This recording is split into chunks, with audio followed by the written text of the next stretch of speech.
রাধে রাধে বন্ধুরা, তোমরা সবাই কেমন আছো? আশা করি সবাই ভালো আছো আর আমরাও ভালো আছি। তোমাদের সঙ্গে নিয়ে আজকে ব্লগটা এখান থেকেই স্টার্ট করছি। দেখো সকাল সকাল আগে আমি উঠে পড়েছিলাম আর আয়ুষের পাপা তো কাজে চলে গেছে আর আয়ুষ এখন ঘুমোচ্ছে। আমি সেই জন্যই আগে আনাজগুলোকে কেটে নিই। আর এই যে দেখতে পাচ্ছ এক আটি পালং শাক, আর এখানে পালং শাকের দেখো গোড়া নেই, সব গোড়ার ওপর শুধু পাতাগুলোকেই কেটে বিক্রি করে। আর এই যে এক আটি পালং শাকের দাম শুনলে তোমরা অবাক হয়ে যাবে। গ্রামেতে আমরা ক টাকা করে কিনি ওই এক আটি শাক? 5 টাকা 6 টাকা, জোর 10 টাকা আটি। আর এখানেতে 15 টাকা আটি। ভাবতে পারবে না এখানে এত দাম। বাইরে থাকলে এটাই, সব জিনিসের এত দাম কি বলবো, খাওয়া খরচাতেই অর্ধেক পয়সা চলে যায়। যাই হোক দেখো, আর পাতাগুলো খুব একটা ভালো নয়। চলো শাকগুলোকে এখানে কেটে নিই। আর আজকে সবজি করব পালং শাকের সবজি, ডাল আর করলা ভাজা। শাকগুলোকে এখানে ভালো করে বেছে বেছে কেটে নিচ্ছি। আর এর মধ্যে থেকে সব নেবো না, যেগুলো একটু ভালো ভালো সেগুলোই নেবো, বাকি বাদ ফেলে দেবো। রান্না করতে যাব, দেখছি না জল শেষ হয়ে গেছে। সেই জন্য আবার তোমাদের দাদা ভাইকে ফোন করে বললাম যে জল শেষ হয়ে গেছে, জল এনে দাও, নইলে রান্না করতে পারবে না। সেই জন্যই ও এসেছিলো। এই দেখো এখন জল নিয়ে আসছে। তোমাদের দাদা ভাই জল দিয়ে দোকানে চলে গেছে আর আমি এদিকে রান্না বসিয়ে দিয়েছি। আর আয়ুষও ঘুম থেকে উঠে পড়েছে, ওকে খাইয়ে দাইয়ে এখন ও বই পড়ছে। আর আমি এইদিকে দেখো এখন রান্না করব বলে চলে এলাম। আর পালং শাক করব। আর এখানে আলু আর গাজর দিয়েছি, কারণ বেগুন দিইনি, বেগুনে আমার অ্যালার্জি হয়, সেই জন্য বেগুন দিলাম না। আর এখানে কুমড়োরও যা দাম, সেই জন্য কুমড়োও নিয়ে আসিনি। তাই অল্প পরিমাণ নুন দিয়ে ভালো করে একটুখানি আলুগুলোকে ভেজে নেবো। নিয়ে তার মধ্যে এখন আমি শাকগুলো দিয়ে দেবো। পালং শাকগুলোকে দিয়ে অল্প করে লবণ দিয়ে নাড়াচাড়া করলেই শাকগুলো একটুখানি হয়ে যাবে। তারপর একটু ভালো করে নাড়াচাড়া করে নেব। আর এই পালং শাকের প্রচুর প্রোটিন, যে কোনো শাকের থেকে পালং শাক আর সয়না শাকে প্রচুর ভিটামিন থাকে। আর এই পালং শাক আমাদের প্রায়ই হয়, কারণ আয়ুষেরও ভালো লাগে আর আয়ুষের পাপারও ভালো।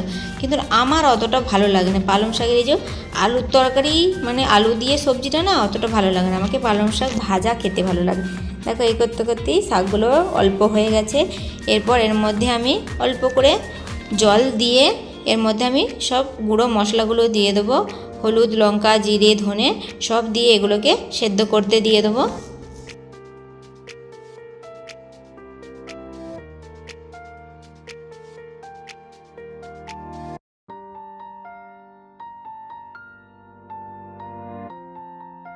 পালং শাক আর আলু সেদ্ধ হয়ে গেছিলো, নামিয়ে নিয়ে আর এইদিকে দেখো সর্ষের তেল দিয়ে 5 ফোড়ন আর তেজপাতা দিয়ে দিয়েছি ফোড়ন দেব বলে।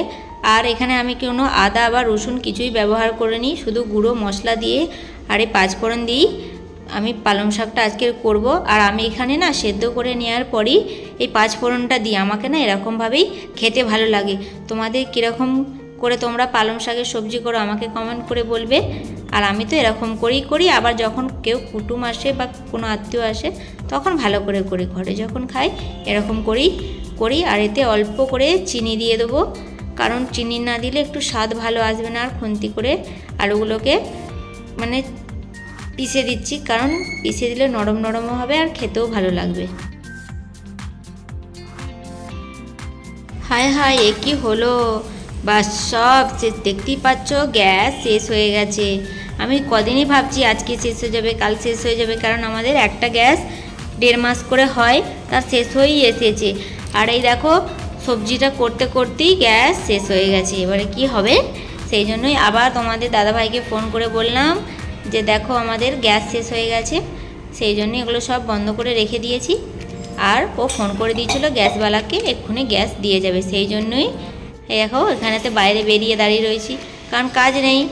আমিও বাইরে ঘুরছি আর এই যে আয়ুষে ঘুরছে। এই যে সিলিন্ডারটা কোনো রকমে টেনে টেনে বাইরে বার করে রেখেছি, আসলে দিয়ে যাবে। আর যে দিতে আসবে তাকেই বলবো যে আমার গ্যাসটা একটু ওভেনের সঙ্গে জয়েন করে দিতে, নাহলে কেন আমি তো পারবো না। আর অত ভারী গ্যাস আমি নিয়েও যেতে পারবো না, এটা খালি হয়ে গেছে তাই নিয়ে যাচ্ছি। আর এই যে দেখতেই পাচ্ছ পাশেতে একটা আলমারির দোকান আছে, এত বিকট আওয়াজ, না বাইরে বেরোনো যায় আর না ঘরে যদি 1 মিনিট শুই এত আওয়াজ হবে, শুতেও পারা যাবে না। আমাদের সঙ্গে কথা বলতে বলতেই দেখো লোকটা চলে এসেছে। লোকটাকে বললাম তুমি আমার একটু গ্যাসটা লাগিয়ে দাও, নাহলে আমি তো পারবো না। আর দেখো লোকটা লাগিয়ে দিয়ে চলে গেছে। আর এইখানে আয়ুষ এই যে বই পড়ছে, তখনই বললাম একটা তো বই পড়ে নেই, এদিকে বলছে মা এটা কী হবে ওইটা কী হবে আমাকে জিজ্ঞাসা করছে, আর এসে যে খাতা দেখছি না একটাও লেগে নেই। তাহলে কত বদমাইশ ছেলে। আবার রান্না করার জন্য আজকে একটা জিনিস এইটা রান্না করছে, কার কার খেতে ভালো লাগে আমাকে কমেন্ট করে বলবে। এই যে করলা ভাজা কার কার খেতে ভালো লাগে আর কার কার ভালো লাগে না আমাকে কমেন্ট করবে। আমার তো খুব ভালো লাগে করলা ভাজা দিয়ে ভাত খেতে, খুব ভালো লাগে। কিন্তু অনেকে বলে তেতো ভালো লাগে না, কি বলো তো, ভালো জিনিস তেতোই হয়, সেই জন্য ভালো লাগে না সবার খেতে। কিন্তু আমার খুব ভালো লাগে করলা ভাজা খেতে। আর আমার ভিডিও যদি ভালো লাগে তো একটা লাইক, কমেন্ট, শেয়ার ও সাবস্ক্রাইব করে আমার পাশে থাকবে। দেখো বলতে বলতেই আমার করলাগুলোকে ভাজা হয়ে গেছে, একদম পুরোপুরি ভাজিনি, পুরোপুরি ভাজলে আরও তেতো লাগবে, কোনো স্বাদই থাকবে না। সেই জন্য হালকা হালকা করে, মানে হালকা হালকা করে একটু ধারগুলো চুইয়ে গেছে, আর বাকি বা দেখো ভেতরগুলো ঠিকই আছে। এবার এগুলোকে আমি এখন তুলে নেব।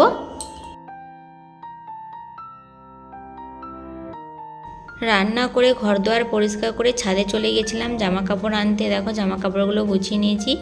আর এখানে আমাদের কুলারটাকে এখন পরিষ্কার করব, কারণ গরম পড়ে গেছে, শুধু পাখার হাওয়াই হচ্ছে না। আর কুলারটা যখন ঠান্ডা পড়েছিল অল্প, সেই জন্য কুলারটা পরিষ্কার করা হয়নি, মানে ব্যবহার হয়নি, ময়লা পড়ে গেছিলো। এবারে তো কুলার চালাতে হবে, কারণ এখানে এত পরিমাণ গরম। আর আমরা নিচে শুই, যেহেতু মানে মেঝেতে শুই, কত পোকামাকড় আছে, ছোটো ছেলে নিয়ে শুই, তো সেই জন্য মশারি খাটিয়ে শুই, সেই জন্য পাখার হাওয়া শুধু হয় না। সেই জন্য কুলারটাকে কিনেছিলাম যখন আমরা এসেছিলাম, শ্রাবণ মাসে এসেছিলাম, তখন গরম ছিল খুবই, তখনই কিনেছিলাম। আর এখানে তো পুরোপুরি ঠান্ডা দেশের মতন, আর চাদর গায়ে দিতে হয় না ঠান্ডায়, কিন্তু হালকা হালকা ঠান্ডা ছিল যখন, তখন কুলার চালাইনি। কিন্তু এবারে গরম পড়ে গেছে, সেই জন্যই কুলারটাকে মুছে নিচ্ছি, কুলার চালাবো বলে। আর এই যে আয়ুষ এখানে আমার কুলারটায় ঠেক দিয়ে বসেছিল, কারণ এটা তোলা যায় তো, ও ভেতর দিয়ে হুকটাকে ঢুকিয়ে দিয়েছিল, সেটাই এখন তুলছি। দেখো কিছুতেই হচ্ছিল না, তারপর অনেক চেষ্টা করার পর ঠিক হলো। রোগা হওয়ার একটা গুণ আছে, দেখতেই পাচ্ছ রোগা বলে কি সুন্দর, ওটাকে একটু খুলে দিয়ে হাতটা কি সুন্দর ভেতর দিয়ে ভেতরের যে পাখাটা আছে সেটাকে এখন আমি পরিষ্কার করে নিচ্ছি। তাতেও প্রচুর ধুলো পড়েছিল। দেখেছো এখানে রোগার একটা কত ফায়দা বলো তো, সবাই চায় মোটা মোটা, কিন্তু রোগা মানুষদেরও অনেক কাজ। দেখতেই পাচ্ছ রোগা বলে কি সুন্দর হাতটা ভেতর দিয়ে চলে গেল, মোটা হলে কি যেত না। আর আমাকে বলে সবাই রোগা, কিন্তু আমি রোগা নয়, ঠিকই আছে, আমার অনুযায়ী এটা ঠিকই আছে। বেশি মোটা হয়ে গেলে না, বেশি কাজ করতে গেলেই হাঁপানি পাবে। এটাও বলছি না যে যারা মোটা তারা কাজ করতে পারছে না, সেটা নয়, কিন্তু তাদের কষ্টটা বেশি হয়। যারা রোগা তারা সব জায়গাতেই চলে যেতে পারে, সব কিছু করতে পারে, তাদের অসুবিধা হয় না। কিন্তু যারা একটু মোটা তাদের একটু অসুবিধা হয়ই। যাই হোক, দেখো আমার এখানে পরিষ্কার করা হয়ে গেছে, কত সুন্দর দেখতে লাগছে। যে কোনো জিনিস পরিষ্কার করলেই তবেই ভালো লাগে। আর দেখো দেখতেই পাচ্ছ, তারপর আয়ুষের পাপা দোকান থেকে চলে এসেছে। আর এই যে পাখাটা চালিয়ে দিয়েছে, মানে ঠিকঠাক আছে নাকি দেখছিলাম, তো না ঠিকই আছে, সব জল দিয়ে, মানে এটা আমাদের জলের কুলার, ঠিকই আছে। আর দুজনে বসে পড়েছে এখন ঠান্ডা ঠান্ডা হাওয়া খাওয়ার জন্য। খাওয়া দাওয়া কমপ্লিট করার পর আয়ুষের জন্য একটা গাড়ি অর্ডার দিয়েছিলাম, সেটাই আজকে দিয়ে গেল, সেটাই এখন আনবক্সিং করছি। এই দেখো এর ভেতরে আছে একটা জিসিপি গাড়ি রয়েছে। ও অনেক দিন থেকেই বলছিল মা কিনে দাও, একটা কিনে দিয়েছিলাম, সেটা ভেঙে গেছিলো বলে, সেই জন্যে আবার একটা নতুন কিনে দিয়েছে। ওর পাপা তো খুলতেই পারছিল না, তা যাই হোক টেনে টুনে খুললো।